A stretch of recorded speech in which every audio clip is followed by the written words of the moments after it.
Good morning all of you दोस्तों। आज शायद लास्ट लेक्चर है हमारा इस चैप्टर का और चैप्टर नंबर 8 डन हो जाए तो सब लोग जुड़ जाइए फटाफट फटाफट और एंड तक लेक्चर देखिएगा। संस्कार, यश, अमित, वेरी गुड मॉर्निंग। क्या क्वेश्चन है सर आज का? रेवेन्यू एंड कैपिटल बजट के बारे में डिफरेंस देखेंगे जिसे हार्डली 5 मिनट लग जाएंगे और उसके बाद हम सबसे important capital budget, sorry balance budget, surplus budget, deficit budget, इस सब की बात करेंगे जहां से एमसीक्यूज तो आना ही है करके। सो पूरे एनर्जी के साथ आप बैठे क्योंकि दिन के अगर ये 2 घंटे मॉर्निंग में अगर आप पढ़ लेते हो, जैसे कि एसपी में हम फिलहाल हाफ एन आवर पढ़ रहे हैं और उसके बाद इकोनॉमिक्स का अच्छा खासा सेशन हमारा हो रहा है और ये 8वां चैप्टर अगर आप सारे लेक्चर देख के लिख के कर लेते हो दोस्तों, ट्रस्ट मी बहुत चीजें सिंपल हो जाएगी। कुछ चीजों को अवॉइड करना है। मैं हमेशा कह रहा हूं कि आपके पास फोन है, नोटिफिकेशंस आएंगे, प्लीज इग्नोर कीजिए। जब तक आप पढ़ रहे हो तो उतना डिसिप्लिन आप रखिए, बाकी चीजें मेरे पे छोड़ दीजिए। ठीक है? नोटबुक अपने साथ रखिए, हो पॉसिबल तो टेक्स्ट बुक रखिए ताकि आपको फील आए कि हाँ सर हम ये पढ़ रहे हैं, हमको समझ में आ रहा है, हम अंडरलाइन कर रहे हैं। तो ये सब चीजें हैं। तो एंड में मैं अटेंडेंस जरूर लूंगा और मुझे कंटिन्यूस नंबर मेरे स्क्रीन पे दिखते रहते हैं। तो जो बेसिक फर्स्ट जो नंबर रहेंगे वो मुझे समझ जाएगा कौन है। तो फिर प्लीज ऐसे मत करना, पूरा लेक्चर अटेंड कीजिए और आपके बेनिफिट के लिए ही है। चलो, कल हमने गवर्नमेंट बजट की कुछ बातें हमने देखी थी, कुछ बहुत अच्छी-अच्छी चीज़ें मैंने आपको समझाई भी थी कि बजट है होता है एस्टिमेटेड रेवेन्यू और प्रपोज एक्सपेंडिचर के बारे में बात करता है कि कितना पैसा आने वाला है, कहाँ पे हम खर्चा करने वाले हैं। फाइनेंशियल ईयर के लिए वो आने वाले फाइनेंशियल ईयर के अपकमिंग फाइनेंशियल ईयर के लिए वो कि डिस्क्लोज किया जाता है। पहले मैं बता दूं आपको, 1 अप्रैल से 31 मार्च हमारा फाइनेंशियल ईयर है।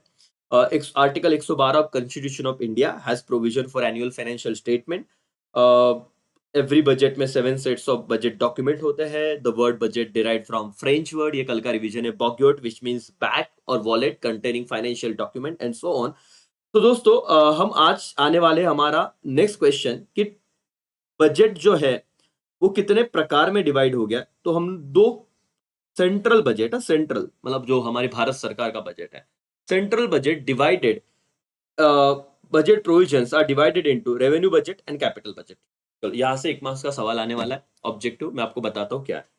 चलो पहले हम क्या कर रहे हैं राजा? Revenue budget. एवरीबॉडी बोलो मेरे साथ, पूरे एनर्जी के साथ बैठना है, कोई भी डल बैठेगा नहीं मोबाइल के सामने। पहले हम क्या पढ़ रहे हैं? Revenue budget. बोलो एवरीबॉडी, क्या पढ़ रहा है? Revenue budget. क्या होता है revenue budget? It consist of revenue receipts and revenue expenditure of the government. Sir revenue budget में दो चीजें आने वाली है, revenue receipts and revenue expenditure. बोलो मेरे साथ, पहला पॉइंट आपका हो जाना चाहिए, revenue budget is consist of. क्या क्या रेवेन्यू बजट में आता है? तो दो बातें, revenue receipts, revenue expenditure. Everybody come on, क्या रेवेन्यू रिसीट्स एंड क्या रेवेन्यू एक्सपेंडिचर? बोलो वापस, revenue receipts and revenue expenditure of the government, जिसमें आता है उसको रेवेन्यू बजट कहते हैं। बहुत बार बच्चे सिर्फ लिखते हैं रेवेन्यू मतलब पैसा, ऐसे नहीं। अब आपको तो मैं अकाउंट में बहुत बार बता चुका हूं, मतलब जो डेली बेसिस पे होने वाला रूटीन खर्चा, रिकरिंग इनकम, उसे रेवेन्यू कहेंगे और रेवेन्यू बजट में दोनों चीजें आती है। दूसरा point, revenue receipts are dividend, sorry divided into tax and non tax revenue. तो भाई रेवेन्यू रिसीट्स को दो पार्ट में डिवाइड कर दिया। बोलो दूसरा पॉइंट कौन सा? एक टैक्स रेवेन्यू और एक non tax revenue. And revenue expenditure comprise of, ये सीएस डबल ईटी का एक सवाल है क्योंकि अभी अभी इनका जो एमसीक्यूज का मॉड्यूल है उसमें मैंने एक एमसीक्यूज देखा जहां पे बच्चों को कंफ्यूजन था। इस ये पॉइंट पढ़ के वो कंफ्यूजन भी दूर हो जाएगा।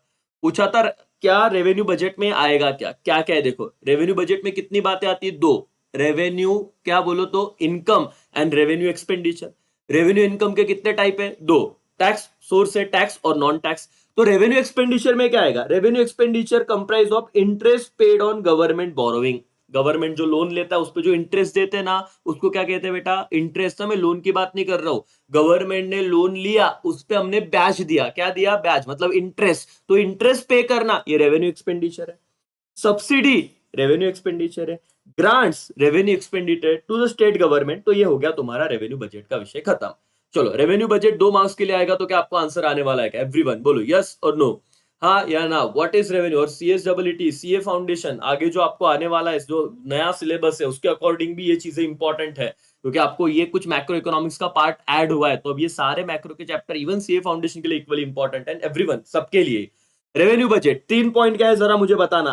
पहला point, it consist of revenue receipts and revenue expenditure of the government. पहला point, revenue receipts divided into tax and non tax.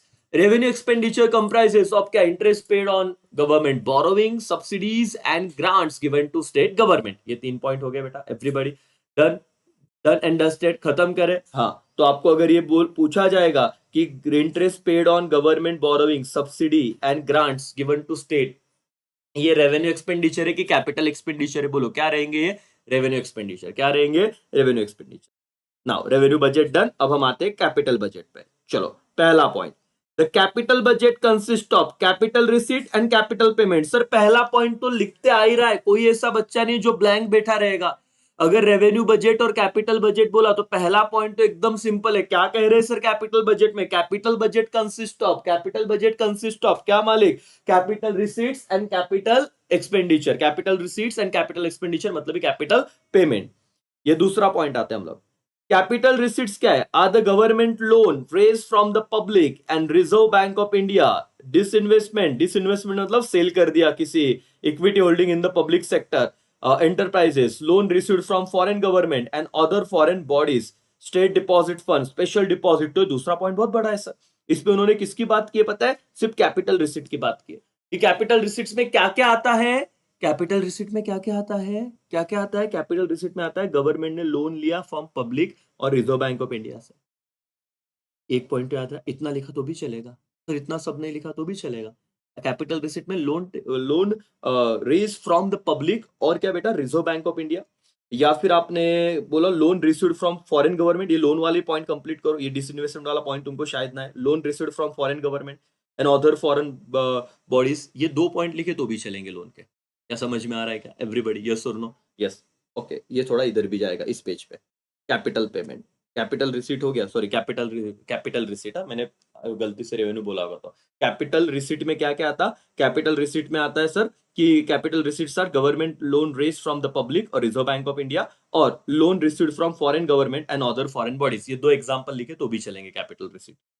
Now capital payment, capital payment refers to various capital expenditure on various developmental project. किस पे sir खर्चा कर रहे हैं हम लोग, developmental project. Investment by government, loan given to state government. अब ये आईएमपी पॉइंट हो गया, मैं कुछ लिख रहा हूं, आप समझना।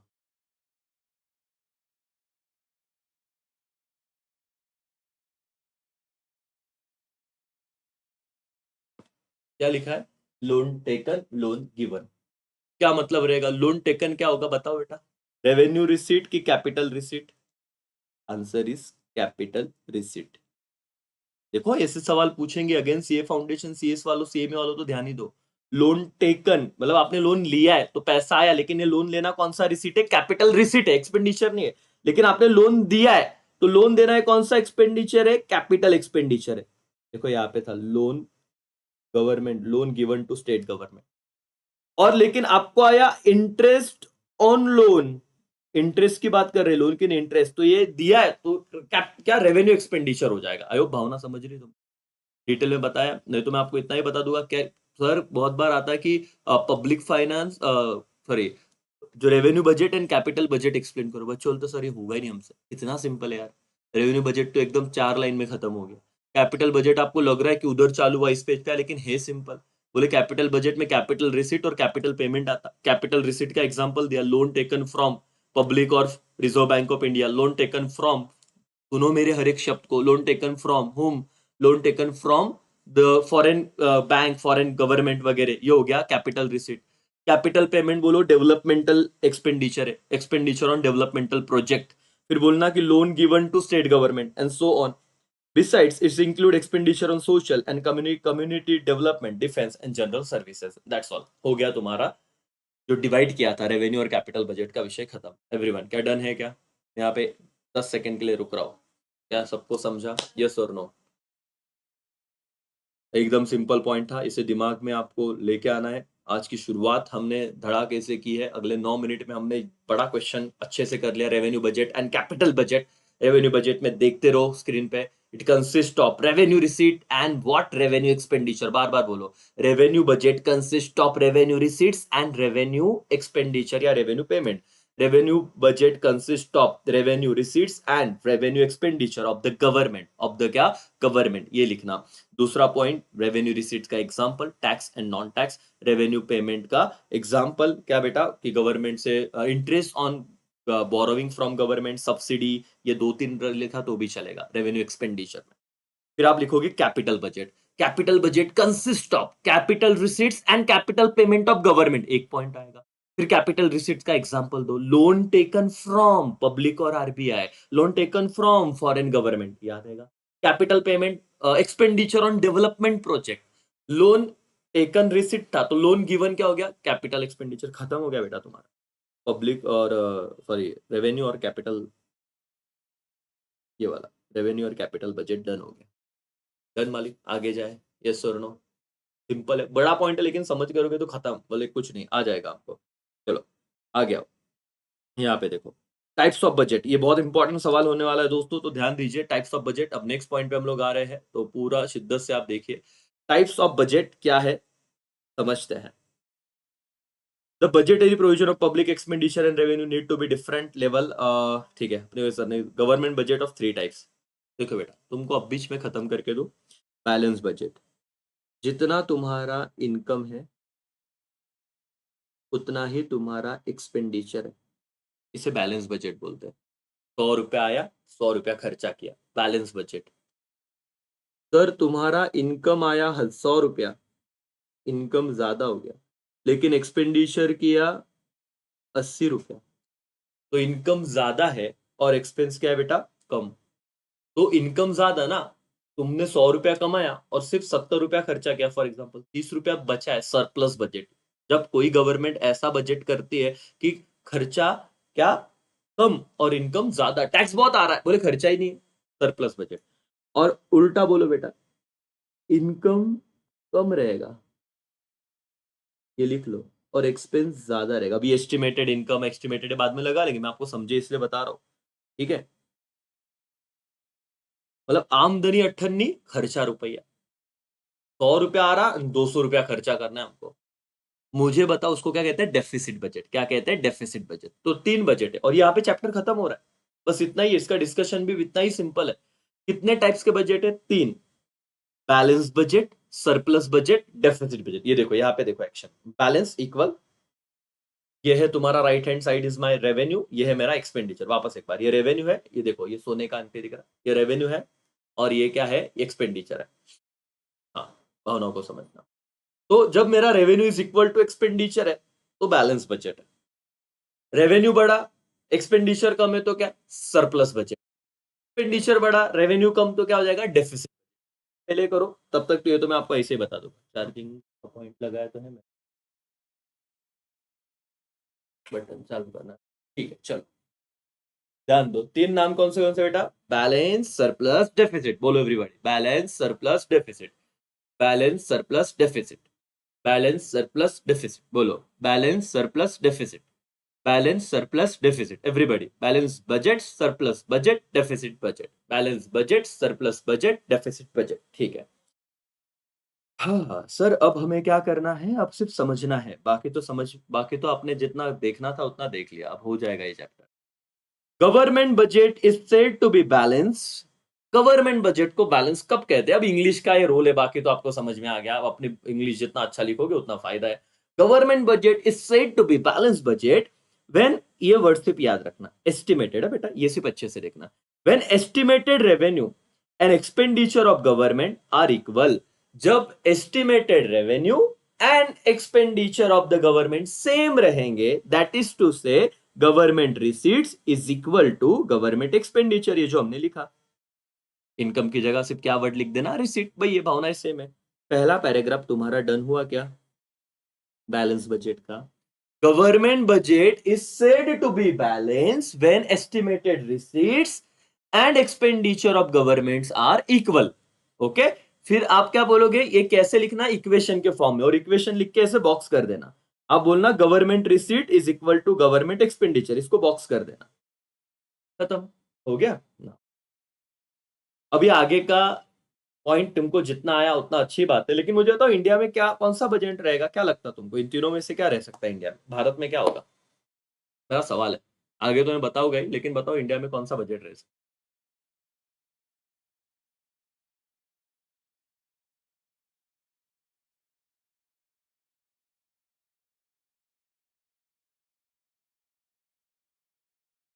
पढ़ के मत बोलना ढोकला। दिमाग लगाओ कि क्या हो सकता है?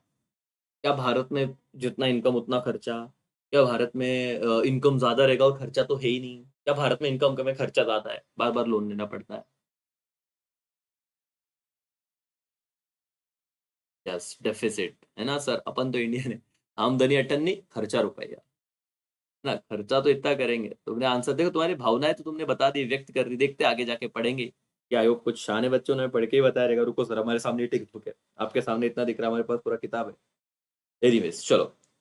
हम लोग बैलेंस बजट की बात कर रहे हैं और पहला पैराग्राफ तो हर बच्चे को आ ही जाएगा, इसमें कोई दिक्कत नहीं है। जब गवर्नमेंट का estimated revenue and expenditure equal होता है, ये फिलिंग द ब्लैंक्स के लिए भी आ सकता है, ऑब्जेक्टिव्स के लिए भी आ सकता है। उसे कौन-सा बजट कहते हैं? Balance budget. कौन-सा बजट कहते हैं? Balance budget. ठीक है, डन? आगे बढ़े बिल्कुल शांति से, ठीक है? चलो, पे अटेंशन। बेटा आज मैं लाइव में ये कन्फर्म करना चाहता हूँ, ये जो नाम आ रहा है सादिया खान, ये यश कुलते ही है ना?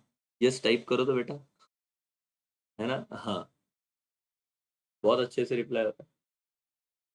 चलो आगे। The concept of balanced budget was advocated by the classical economics like Adam Smith। तो ये हो गया पहला कि बैलेंस बजट किसने लाया हुआ है, तो एक नाम लिखना एडम स्मिथ। ये एमसीक्यूज आया तो ये याद रखना। The concept of balanced budget was advocated by the classical economics like Adam Smith। It was considered as neutral in its effect on working of economy and hence they regarded as the best। वो बोले कि सबसे best तो balance budget ही है। लेकिन बेटा ये सिर्फ अब ज्ञान की बात है, आपको याद रह गया तो बहुत अच्छी बात है, नहीं तो एक बार पढ़ लो, ठीक है? However, modern economics believes that policy of balanced budget may not always be suitable for the government। The modern government are welfare entities and hence they cannot keep their expenditure at level of their receipts। तो उन्होंने क्या बताया कि balance budget Adam Smith ने advocate तो किया है, बोले अच्छा है, होना चाहिए, लेकिन जो मॉडर्न इकोनॉमिस्ट है आजकल के, वो बोल रहे हैं कि इतना अच्छा भी नहीं है। मतलब एक अच्छा बोल रहा है, क्रिटिसाइज कर रहा है, और तुम्हारा बैलेंस बजट का खत्म हो रहा है। बोले कि मॉडर्न गवर्नमेंट को बहुत सारी अलग अलग चीजें देखने रहती है, वेलफेयर वगैरह वगैरह, तो they can not keep their expenditure at the level of receipt. तो दोनों को सिमिलर नहीं रख सकते बोले। और खत्म हो गया तुम्हारा बैलेंस बजट का डिस्कशन। पहला पैराग्राफ बहुत इंपॉर्टेंट है, दूसरा तीसरा आपने वन टाइम पढ़ा, अपने हिसाब से लिखा तो भी चलेगा, but balance budget is over. Now surplus budget. क्या है surplus budget? Government budget is said to be surplus. देखो पहला लाइन तो आपको बता रहा हूं कि आप पहला पैराग्राफ तो अपने आप अच्छे से लिख ही पाओगे। Government budget is said to be surplus when, क्या मैंने कहा था अच्छे से याद रखना है बेटा, estimated. when estimated government receipts are more than estimated government expenditure। और यहाँ पे दोनों जगह ये वाला वर्ड भूलना मत। when estimated government receipts are more than estimated government expenditure, receipts ज्यादा हो गए, खर्चा कम होगा, तो उसे हम क्या कहेंगे? Surplus budget. और इक्वेशन कैसे लिखेंगे? गवर्नमेंट, ये देखो, anticipated government receipt is greater than, ये साइन देखो बेटा, ग्रेटर देन का, कि receipt is greater than estimated government expenditure. आप इसे प्रॉपर ब्रैकेट में लिख सकते हो अपने आंसर शीट में। Estimated government receipt is greater than estimated government expenditure. क्या ये लर्न हो गया क्या सरप्लस बजट का? Government budget is said to be surplus when estimated receipts, है ना, estimated government receipts are more than estimated government expenditure.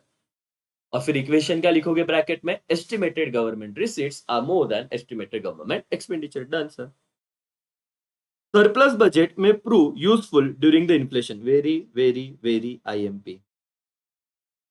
तुमको क्या पूछा जाएगा कि इन्फ्लेशन के वक्त, और यहाँ पे बच्चे आंसर नहीं लिख पाते और बाद में लर्न करते लेकिन लर्न होता नहीं। इन्फ्लेशन के वक्त कौन सा बजट यूजफुल है? बैलेंस, सरप्लस की डेफिसिट? तो तुम्हारा आंसर क्या रहेगा बेटा? Surplus budget. Again CA foundation, CS वालों अच्छे से जान दो। इन्फ्लेशन के वक्त एनसीएमए वालों ऑल्सो, कौन सा बजट यूजफुल रहेगा? तो surplus budget prove very useful during period of inflation. और ये सवाल मैं पूछूंगा आज ऑफलाइन।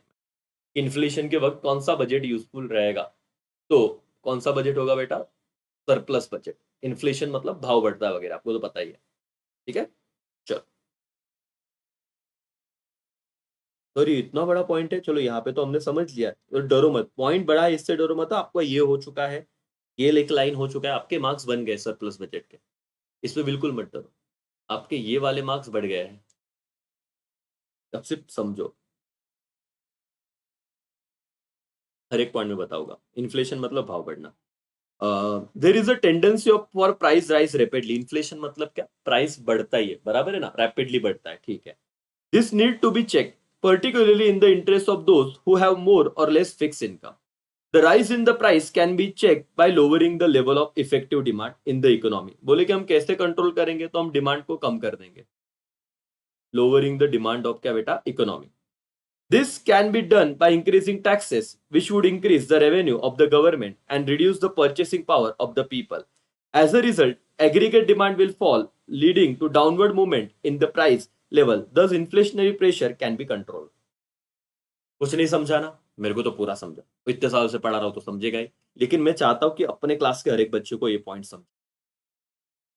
एग्जाम में आप ना लिखो, इससे मेरा कोई लेना देना नहीं है, इससे आपके एक मार्क्स कम हो गए, आपके जिंदगी में इससे कोई फर्क नहीं पड़ेगा, लेकिन ये कंसेप्ट अगर नहीं समझा तो बहुत बड़ा फर्क पड़ेगा।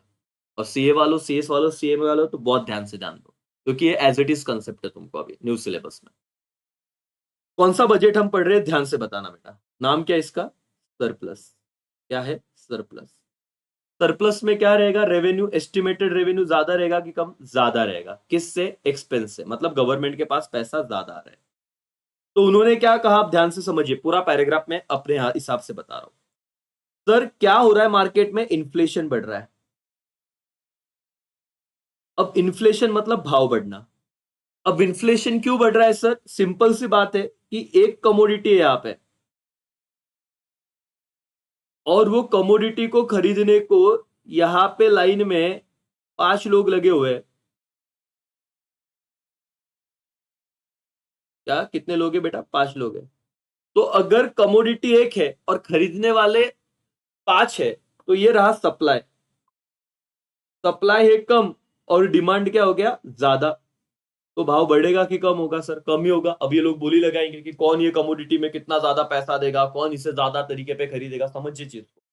तो गवर्नमेंट बोली कि अब क्या करने का यार, एक काम करो, बोले एक काम करो क्या, इस ये कमोडिटी अब 10 रुपए में मिल रही है, तो 5 लोग रास्ते में, इस पे टैक्स बढ़ा दो, पे क्या बढ़ा दो, टैक्स। अब ये कमोडिटी पे लगा दो आप 100% टैक्स, तो 10 रुपया टैक्स लगा दो, तो ये कमोडिटी 20 रुपए में मिलेगी। अब जैसे ही इसका प्राइस 20 हुआ, ये 2 लोग हट गए, क्योंकि अफोर्ड नहीं कर सकते थे। अल्टीमेटली क्या हुआ, देखो डिमांड कम हुआ, प्रेशर कम हुआ इस चीज पे, पॉइंट समझ रहे हो, टैक्स बढ़ गया तो प्राइस बढ़ गया, और प्राइस बढ़ा तो अल्टीमेटली सर ऐसे ही होता है, आप देखो इंटरेस्ट रेट बढ़ रहा है हाउसिंग पे, तो ये क्या हो रहा है कि जो लोग अब इतना हफ्ता नहीं भर पाएंगे, और इंटरेस्ट रेट बढ़ना मतलब हफ्ते का अमाउंट बढ़ना, महीने का, तो लोग बोलते नहीं नहीं लोन नहीं लेना, लोन नहीं लेना मतलब अल्टीमेटली वो क्या हो गया, रेस से ही बाहर हो गए। तो गवर्नमेंट ये नहीं बोलती तुमको नहीं देगी, गवर्नमेंट डायरेक्ट टैक्स बढ़ा देगी। वन ऑफ द एग्जाम्पल, तो टैक्स बढ़ाया तो इनडायरेक्टली उन्होंने क्या कम किया, वहां पे एक वर्ड है परचेसिंग पावर, कम किया। चीजों को समझो, परचेसिंग पावर, इन 2 लोगों का परचेसिंग पावर कम हो गया, 10 रुपए में ये राजा थे। अगर आज तुमको बोला कि आईफोन 15 प्रो 2000 में मिल रहा है, मालिक हर बंदे के पास नहीं होगा क्या, मेरे को किसको नहीं लेना, कुछ रहेंगे उसके अगेंस्ट, लेकिन मैक्सिमम बच्चे बोलते रहे 2000, लेकिन 1.5 लाख कर दिया, समझ रहे हो भावनाओं को। तो 1.5 लाख में तो आपकी इच्छा है, लेकिन आपका परचेसिंग पावर नहीं है। पॉइंट समझ में आ रहा है कि आपको परचेसिंग पावर ना होना मतलब क्या। गवर्नमेंट ने बोला 10 रुपए टैक्स बढ़ाया, तो इतना 20 प्राइस हो गया टैक्स बढ़ाने के बाद, चलो और 10 रुपए टैक्स बढ़ा दो, तो 20 रुपए टैक्स हो गया अब इक्वल, और 10 रुपए उसका प्राइस, तो टोटल 30 रुपए का हो गया। अब ये और 1 लोग हट गया, तो क्या हुआ, इससे डिमांड का प्रेशर कम हुआ, और अल्टीमेटली क्या कंट्रोल में आएगा, इन्फ्लेशन कंट्रोल में आएगा। यही ये पूरा ये जो पैराग्राफ पढ़ा ना बेटा, ये वही सार था। ये पूरा इफेक्टिव डिमांड देखो, lowering the level of effective demand, वो इफेक्टिव डिमांड को क्या करना चाहते हैं, कम। मैं पूरा समझाऊंगा बेटा, किसको समझेगा मुझे नहीं पता, लेकिन दो एक व्यक्ति जिसको समझना है सच में, सिर्फ रीड करके नहीं छोड़ेंगे, और रीड करके छोड़ा तो फिर कॉलेज में पढ़ा नहीं, यहाँ पे पढ़ा, क्या सेम ही मतलब हो गया। और ऐसा नहीं कि ऑनलाइन करे तो रीड कर लिया, समझा ना समझा बाढ़ में जाओ, नहीं, समझो इस चीज को। तो क्या होगा बेटा, समझो। और डेफिनेटली टैक्स अगर बढ़ रहा है, गवर्नमेंट धप्पा टैक्स लगा रहे, ये टैक्स तो डेफिनेटली क्या बढ़ने वाला है, फिर गवर्नमेंट का रेवेन्यू बढ़ेगा ही, इसीलिए सरप्लस बजट इन्फ्लेशनरी में होता है, याद रखो। और क्यों रेवेन्यू बढ़ता है? क्योंकि टैक्स बढ़ा रहे, तो गवर्नमेंट का तो पैसा ज्यादा ही आना है, तो इसलिए रेवेन्यू इज ग्रेटर देन क्या होता है बेटा? एक्सपेंडिचर। अब तुमको वापस पढ़ा के बताओ, देखो लास्ट टाइम पढ़ रहा हूं, बहुत ध्यान से देखो, और मैं पूछूंगा, एक्सप्लेनेशन मांगूंगा सबसे। There is a tendency for price ride rapidly, कहां पे? इन्फ्लेशन में प्राइस बहुत रैपिडली बढ़ता है, बोलो यस और no? Yes. This need to be check, ये हमको चेक या कंट्रोल करना पड़ेगा, particularly in the interest of those who have more or less fix income, सबके लिए। The rise in the price can check lowering the level of effective demand, जब हम price बढ़ाएंगे तो प्राइस जैसे ही बढ़ाया 10 का 20 तो लोअर हो गया, इफेक्टिव डिमांड कम हो गया, 5 में से सिर्फ 2 ही लोग खरीदना चाहते हैं। समझ में आया? यस।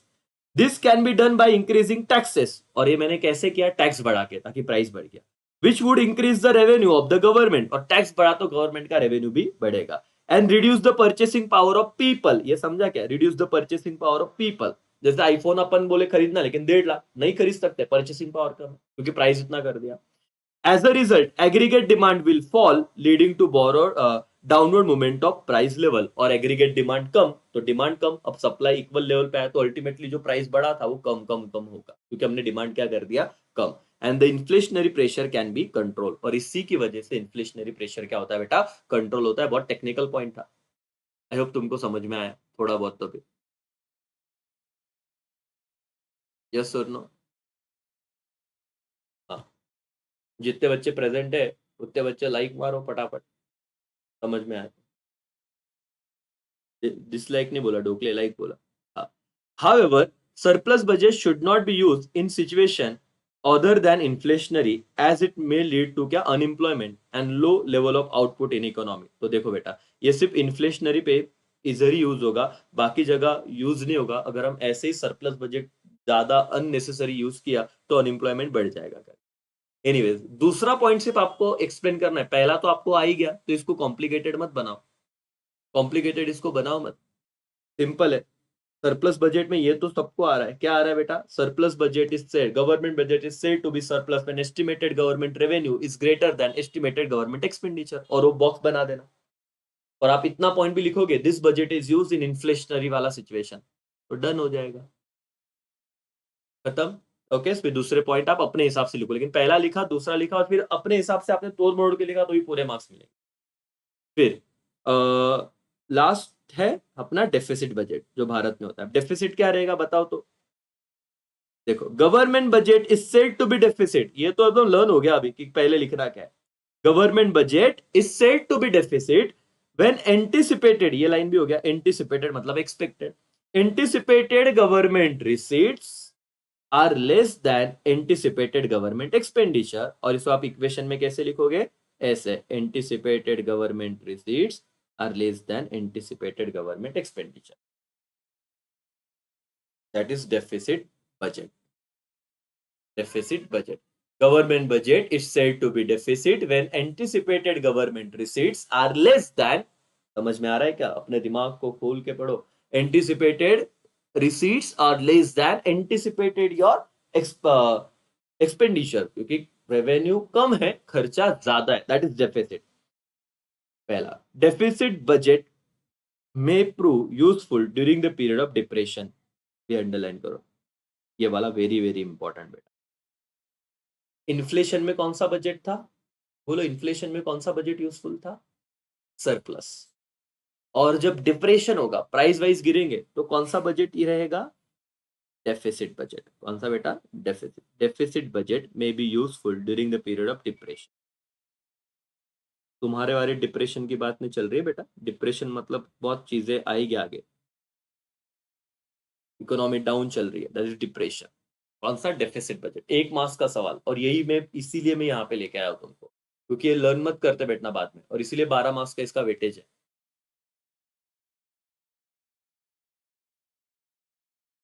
और सबको आज मैं क्लास में आने के बाद पूछने तो वाले जो है ऑफलाइन वाले बच्चे, 5 सेकंड का ब्रेक है, 5 सेकंड ना, मिनट नहीं बोला मैंने। डिप्रेशन और इन्फ्लेशन ये वापस में बोलने वाला हूँ कि दो वर्ड आए, during the situation of period of inflation, लिख लो। कौन सा बजट होता है बेटा? सरप्लस। और डिप्रेशन में कौन सा बजट होता है? डेफिसिट। एक एक मार्क्स तुम्हारा बन जाएगा। मैच जे पेयर आया तो मैच जे पेयर हो जाएगा, सारे ऑब्जेक्टिव तुम्हारे डन हो जाएंगे। तो फटाफट।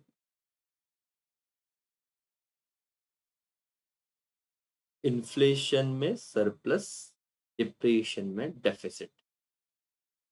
इतना लिखा। अभी आगे का ज्ञान की बात है। In the period of depression all economic activity are at low level. Yes, depression जब रहता है, जब तुम्हारा इकोनॉमी डाउन चलता है तो सारी चीजों में मंदी होती है। मंदी बोलते हैं ना, मंदी का पीरियड है वैसे। विच रिजल्ट इन अनएम्प्लॉयमेंट, जिसकी वजह से बेरोजगारी होती है। This can be check by increasing government expenditure. और इसे कैसे कंट्रोल किया जाएगा? गवर्नमेंट खर्चा बढ़ा के, by borrowing money through the deficit finance. This will increase the employment and aggregate effective demand for goods and services, which would encourage further investment. In modern time, deficit budget is most commonly implemented policy of the government. And इतना भी आपने लिखा ना, modern time को deficit budget है most common use है। देखो क्या हुआ ना कि जब अनएम्प्लॉयमेंट हो रहा है तो लोगों को महंगाई भत्ता देना है, कोविड जैसे कुछ काम आ गए, आपने देखा रहेगा, तो गवर्नमेंट राशन फ्री में दे रही है। ये तो हमने बहुत रीज़न देखे हैं कि खर्चा क्यों बढ़ रहा है और डेफिसिट बजट क्यों है। तो जब डिप्रेशन जाना है और इकोनॉमी को हमें जान डालनी है तो पैसा बहुत डालना पड़ेगा इकोनॉमी में, और पैसा डालना मतलब खर्चा होना। Developing country like India have consistently resorted deficit budget technique for economic development. और देखो हमने बोला ना कि इंडिया में कौन सा बजट रहेगा? डेफिसिट। खत्म हो गया। डन। तो आपको पहला देखो बेटा, ये बड़े बड़े पॉइंट थे, पूरा पेज था। बच्चे इस पेज को देख के बोलते कि हमें नहीं आएगा। ऐसा मत बोलो। आपको सिर्फ अगर पूछा ना टाइप्स ऑफ बजट क्या है, ये देखो मैं वापस आपको रिवीजन करा रहा हूँ। बोले टाइप्स ऑफ बजट कितने हैं? There are three types of budget. बोलो एक क्या बेटा? बैलेंस। एक क्या? सरप्लस। और एक क्या? Deficit. Balance budget, surplus budget, deficit. इतना आपने लिखा। इसको आप पहले लाइन तो आप क्या करोगे? थियोरेटिकली एक्सप्लेन कर दोगे। Government budget is said to be balanced when estimated revenue and estimated expenditure are same. हो गया पहला line. Surplus budget. Government budget are said to be surplus when estimated receipts is greater than या greater than estimated expenditure. Theory line हो गया। Deficit. Government budget are said to be deficit budget when estimated revenue या receipt is less than estimated expenditure. मतलब receipt कम, expenditure ज्यादा है। दूसरा point क्या लिखोगे आप? वो फॉर्मूला, रेवेन्यू, एस्टिमेटेड रेवेन्यू या receipts is equal to estimated expenditure. Government revenue ऐसा आप लिखोगे। इसको कैसे लिखोगे? Estimated receipts is greater than estimated expenditure. और इसको कैसे लिखोगे डेफिसिट को? Estimated receipts is less than estimated expenditure. और तीसरा पॉइंट आप लिख सकते हो क्या कि ये एडम स्मिथ ने दिया था। चौथा पॉइंट आप लिख सकते हो लेकिन मॉडर्न गवर्नमेंट इस पे नहीं चलती वगैरह वगैरह। यहाँ पे आप लिख सकते हो क्या? तीसरा पॉइंट, इन्फ्लेशन लिख लो, ये वाला चार्ट। इन्फ्लेशनरी प्रेशर को कंट्रोल करने के लिए हम सरप्लस बजट यूज करते हैं। और यहाँ पे आप लिख सकते हो डिप्रेशन को कंट्रोल करने के लिए हम डेफिसिट बजट यूज करते हैं। और डेवलपिंग कंट्री में ये वाला बजट होता है। ये लाइन देखो, ये लिख लो। डेवलपिंग कंट्री में यूजुअली डेफिसिट बजट को फॉलो किया जाता है।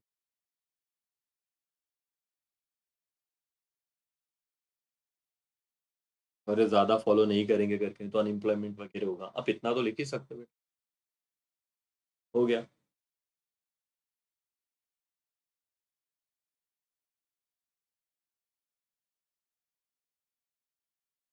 चैप्टर 8। मुझे ऐसे लगता है कि ऑफलाइन में करते ना तो 2 घंटे में फटाफट हो जाता, लेकिन समझता कुछ भी नहीं, या समझता कितना समझता आई डाउट। ऑनलाइन में हमने बहुत आराम से ये चीज की है। बस इस पे तुम्हारा डिसिप्लिन लगना बहुत जरूरी था। मुझे सब नामों में एक नाम नहीं दिख रहा है, मनीषा का। थोड़ा करो फोन उन्हें कि लाइव एक बार हो गया तो हो गया, नहीं तो फिर वो भी नहीं होता। प्रेषित का नाम दिख रहा है लेकिन देखते हैं अभी क्या है।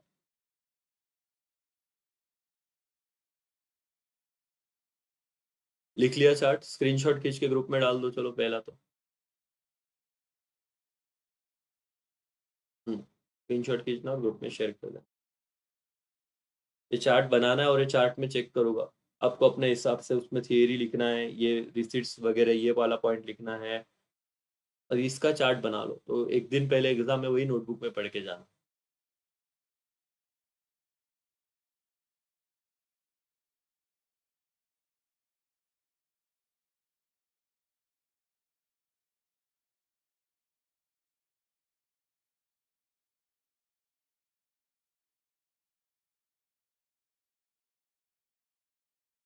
Done everyone. चलो सर खत्म हो गया चैप्टर। हाँ इंपॉर्टेंस में अभी देखो बेटा, ये इतना इंपॉर्टेंस ऑफ बजट, ये शायद ही इतना इंपॉर्टेंट क्वेश्चन है, लेकिन अपन वन टाइम रीड कर लेंगे। Union budget is important because it affect the people and economy in general in number of वे। ये बहुत जरूरी है बजट, क्योंकि बजट में अगर टैक्स बढ़ा ना तो आपके जेब को भी उसका इम्पैक्ट होने वाला है। बजट में अगर गवर्नमेंट ने सब्सिडी दिया तो उसका आपको भी फायदा होने वाला है। तो ये बहुत अलग अलग तरीके से बजट आपके डेली लाइफ में अफेक्ट करता है। Taxes are the most interesting part of the any budget. Taxes determine the fate of business and individual. The level of disposable income of the taxpayer depend on the tax rate presented in the budget. अब यहाँ पे एक word आया disposable income. क्या होता है sir? Businessman 100 रुपया कमा रहा है या आप लोग 100 रुपया कमा रहे हो और उस पर टैक्स चला गया 90 रुपए, तो आप कितना खर्चा करोगे? 10 रुपया रहेगा। भले कमा तो 100 रहा है लेकिन टैक्स वैट करके 90 रुपया जा रहा है, तो तुम्हारा डिस्पोजेबल इनकम कितना हुआ? 10 रुपया। तुम 100 रुपया कमा रहे हो लेकिन टैक्स लगा 30 रुपया, तो अब तुम्हारे पास कितना बच रहा है बेटा? 70 रुपीज। तो तुम्हारा डिस्पोजेबल मतलब खर्चा करने लायक कितना पैसा बचा? 70 रुपया। इसे कहते हैं डिस्पोजेबल इनकम। डिस्पोजेबल मतलब कि ये डिपेंड करता है ना टैक्स पे। अगर टैक्स ज्यादा रहेगा तो डिस्पोजेबल इनकम कम रहेगा, अगर टैक्स ज्यादा तो डिस्पोजेबल इनकम कम, टैक्स कम तो डिस्पोजेबल इनकम ज्यादा। और इतना ही तुम खर्चा कर पाओगे। और बजट में टैक्स बहुत इंपॉर्टेंट एलिमेंट और इस पे से डिपेंड है कि तुम्हारा कितना डिस्पोजेबल इनकम रहेगा। Government expenditure on various head such as defense, administration, infrastructure, education and health etc. affect the lives of citizens and overall economy. बोले गवर्नमेंट बोले डिफेंस में हम खर्चा ही नहीं करेंगे, बोले कुछ नहीं होता वॉर वॉर। फिर अचानक से अभी चल रहा है दुनिया में, देखो तुम अगर डिफेंस से खर्चा नहीं करोगे तुम्हारी गवर्नमेंट और कल जाके किसी ने घुस गए इंडिया में तो इतने शांति से हम कुछ कर भी नहीं पाएंगे। तो पॉइंट क्या, ये बहुत जरूरी है कि आपका इस बजट में एजुकेशन पे कितना खर्चा हो रहा है सर, रोड पे कितना खर्चा हो रहा है, इंफ्रास्ट्रक्चर मतलब कितने हॉस्पिटल्स बन रहे हैं, ये बहुत इंपॉर्टेंट है। Also budget is important because government use it as a medium for implementing economic policy in country. Budgetary action of government affect the production, size and distribution of income and utilization of human and material resources of the country. And इसीलिए the scope and importance of public finance in modern economy has undergone an immense change since last 100 years. And that's all. आपका chapter number done. ठीक है बेटा, तो यहाँ पे chapter number 8 is done. और यहाँ पे अब आपको शांति से सारे लेक्चर करने, इस पे बहुत जल्दी टेस्ट होगी।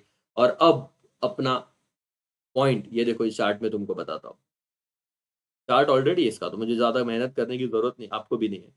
देखो स्ट्रक्चर ऑफ पब्लिक फाइनेंस में हमने ये सब किया और हमने लास्ट में इसमें और एक पॉइंट बना दिया, दैट इज गवर्नमेंट और गवर्नमेंट का बजट। इसमें हमने देखा गवर्नमेंट बजट के दो, एक रेवेन्यू बजट और एक क्या, कैपिटल बजट। और गवर्नमेंट बजट में दूसरा क्वेश्चन क्या देखा, टाइप्स। और तीसरा क्वेश्चन क्या था, इंपॉर्टेंस। ये तीन क्वेश्चन हमने एक्स्ट्रा देखे, बराबर।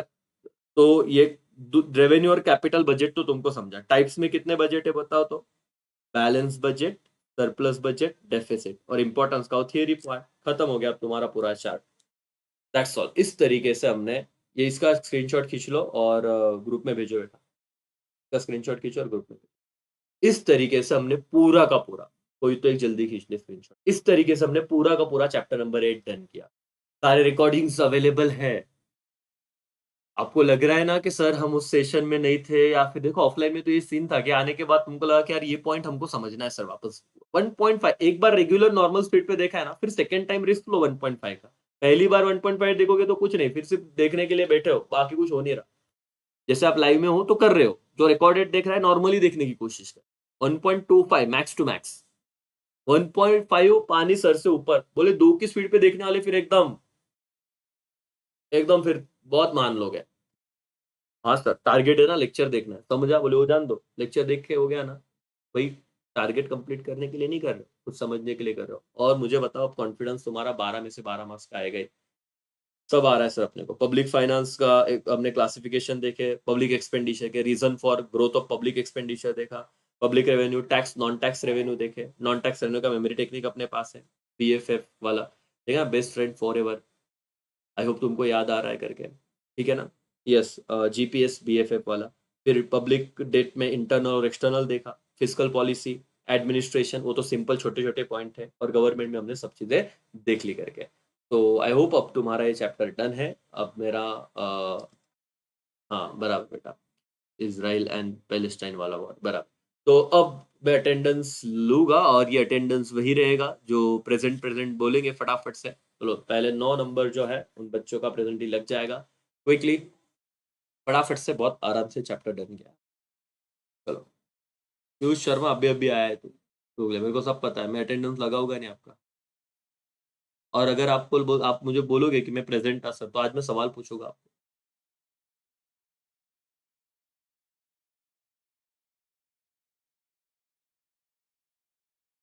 चलो, thank you so much.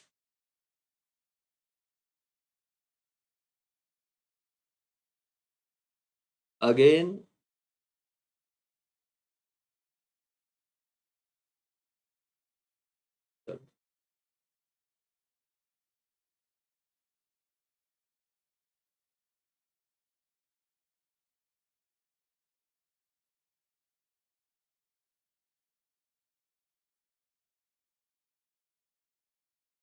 Thank you.